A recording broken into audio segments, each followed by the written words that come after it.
They came for me at midnight. 4 black SUVs, no plates, no lights, just menace rolling through the dust. By the time the second one opened its door, I already had the shotgun in my hand. But I didn't pull the trigger. I didn't have to, because the FBI got there first, cuffed the man who torched my barn, on my land, while he was still reaching for his bullhorn. But let me tell you how we got there. My name's Hank Gibson. I'm 48, retired early from construction and bought myself a quiet little slice of Texas, 60 acres just outside of Clearbrook County. Built the place up with my own hands. My wife Melissa runs a small animal rescue on the far side, and our 2 kids, Ben and Sadie, help out after school. Life was peaceful. Horses, chickens, open sky. No HOA. That was the point. I made damn sure of it before I signed anything. Then came Karen Whitfield. She took over the Pine Ridge HOA next door. Woman in her 60s, always dressed like she's running for mayor of some dystopian suburb. First came the courtesy letters. Then fake violations. Then their so-called compliance officers started driving past our gate, jotting notes, snapping photos. Once I caught some kid flying a drone over my stables. I stepped out with my shotgun, didn't fire, just held it up. He called the sheriff. Sheriff sided with me, told them to stay off my land. I figured that was the end of it. I was wrong. 2 weeks later, I found a metal sign hammered into my tree, Private HOA Road, residents only. I tore it down, marched straight into their office, and demanded to speak to Karen. They locked the door. So I yelled, loud enough for everyone to hear, "You don't own my land, and you never will." That's when the war started. Fake fines started showing up. $200 for unauthorized livestock. $400 for unapproved fencing. I don't even have HOA bylaws. I'm not in their zone. But then one morning I came home from the feed store and froze. My fence was slashed. Barn windows smashed in. Someone spray-painted, "Remove violations or else" across the stable walls. Ben's pony had a gash on its leg. Blood on the hay. Melissa was shaking. Sadie was crying. And all I could think was, they went after my family. I called the sheriff, again, but without evidence. Not much he could do. That changed 2 days later when my neighbor across the ridge called me over. "You might want to see this, Hank." His trail cam, pointed right toward our shared fence, caught them red-handed. Karen, 2 board members, breaking in, one with a crowbar. I saved that footage for court. Didn't even tell them I had it, but they weren't done. I got served. Lawsuit from the HOA. Said I owed $87,000 in fines and back dues.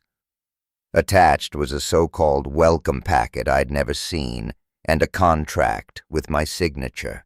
I looked at that page and felt the rage boil over. My name, my handwriting, but it wasn't mine. They forged it. I took it straight to my lawyer, Dana Monroe. Sharp as nails, 40-something with eyes like cold steel. She didn't say much, just nodded and got to work. "We'll burn them in court," she said. And we did. At the hearing, Karen sat across the aisle in her usual smug beige suit. Her crew flanked her like some HOA mafia. Their lawyer, a slick guy named Thomas Laird, opened with, "Your Honor, my clients are merely trying to enforce community standards." Dana stood up and handed the judge a USB drive. "Exhibit A," she said. Camera footage of these community enforcers vandalizing my client's ranch. Silence. Then she dropped Exhibit B, forensic handwriting analysis proving the contract was forged. Exhibit C, my original deed, showing I was outside Pine Ridge jurisdiction. And finally, Exhibit D, a series of emails from Karen's board. One of them read, "If we push him hard enough, he'll sell. Get the violations ready. No one checks these things anyway."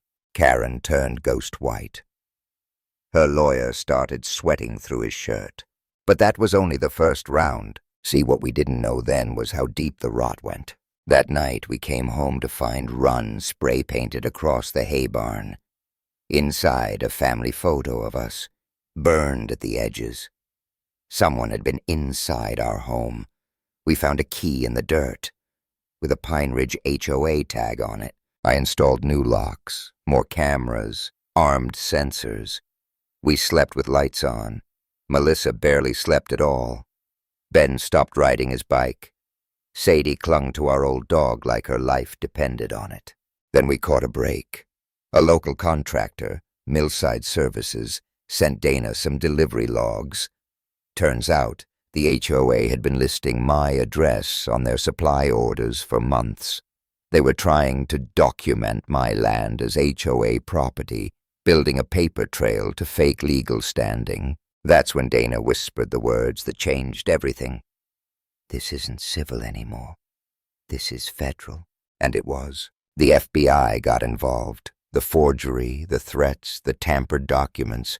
They traced it all to a shell account tied to a guy named Evan Blackwell, some up-and-coming state rep candidate. His campaign donors, Karen Whitfield and my old business partner, Robert Keller. That's right, the man who helped me buy the land had sold me out years ago. Court escalated fast. Dana dropped subpoena after subpoena. Emails, payments, real estate records. Paul Gardner, one of the HOA board members, was found passed out in their clubhouse. Left a note, a confession, named names. Admitted to forging my file, deleting real mail, and even bribing a clerk to delay property updates. It blew the case wide open. Karen vanished. Robert tried to deny everything, but the evidence was too much. Even the sheriff stood behind me now. Then that night, those SUVs showed up. They didn't expect law enforcement to be waiting. FBI agents pulled Evan out of the back seat like a wet rag, slammed him onto the hood. He looked me dead in the eye and whispered, "You ruined everything." I said, "No, you picked the wrong man to screw with." 3 days later, Judge Banner ruled in our favor. Full exoneration. $2.1 million in damages. Recommended felony charges against everyone involved. You'd think that'd be the end, but the next morning I got a text. No name, just a photo.